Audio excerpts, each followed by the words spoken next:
दोस्तों, आइए स्वदेश मानव अधिकार संगठन की एक कड़ी में आज आपको एक घटना से और वाकिफ कराता हूँ, जिसको देख के मुझे ये लग रहा है कि बैंकों को द्वारा इतनी दादागिरी और इतनी मनमानी चालू हो गई है कि इसको रोकने वाला कोई नहीं है।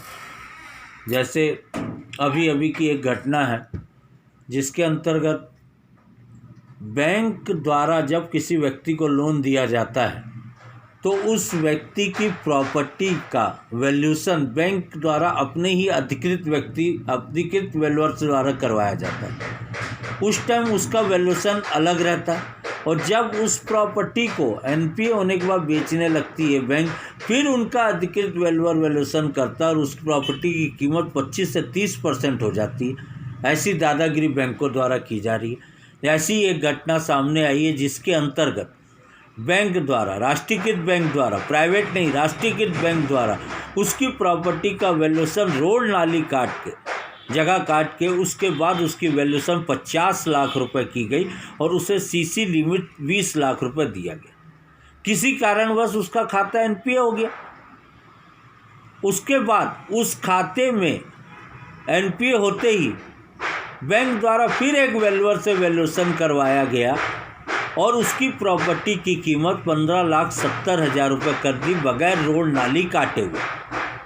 आप बताइए, बैंकों के पास ऐसा कोई ब्रह्मास्त्र हो गया? वो व्यापारियों की बात नहीं सुनता। व्यापारी जाके कहता है कि मेरी प्रॉपर्टी की कीमत ज़्यादा है तो बोलता उसे बेच दीजिए।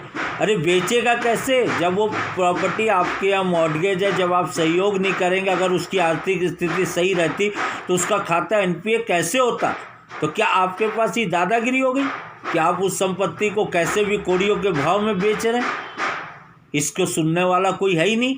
आपके नीचे से लेकर ऊपर तक के अधिकारी एक ही गाना गाते, हमारे वैल्यूअर ने वैल्यूएशन किया। तो पहले कौन था? पहले भी तो आपका वैल्यूअर था। इस टाइप की दादागिरी बैंकों द्वारा की जा रही है, जो कि सरासर अन्याय है।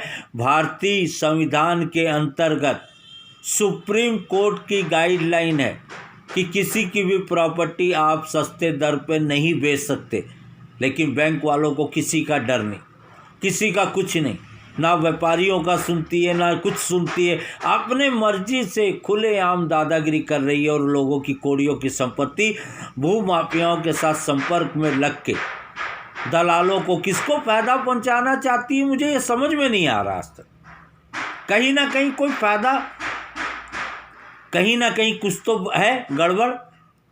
इस गड़बड़ी को मिटाने के लिए स्वदेश मानव अधिकार संगठन हर ऐसे अधिकारियों को, हर ऐसे वैल्यूअर को, हर आदमी को खुलेआम से चेतावनी देती है कि अगर किसी की संपत्ति अगर कौड़ियों के भाव से बिकती है और अगर उसमें कोई खामियाजा पाया जाता है तो आने वाला समय वो दोषी होंगे और उसकी याचिका हम न्यायालय तक जरूर पहुंचाएंगे और धीरे धीरे ये आवाज़ जनता की आवाज़ बनेगी और उस समय आपको जवाब देना मुश्किल हो जाएगा। इसलिए ऐसा जो आपके द्वारा किया जा रहा है इसको बंद करें और लोगों की संपत्ति का सही कीमत दिलाकर अपनी रिकवरी करें। जय हिंद, जय भारत, जय छत्तीसगढ़।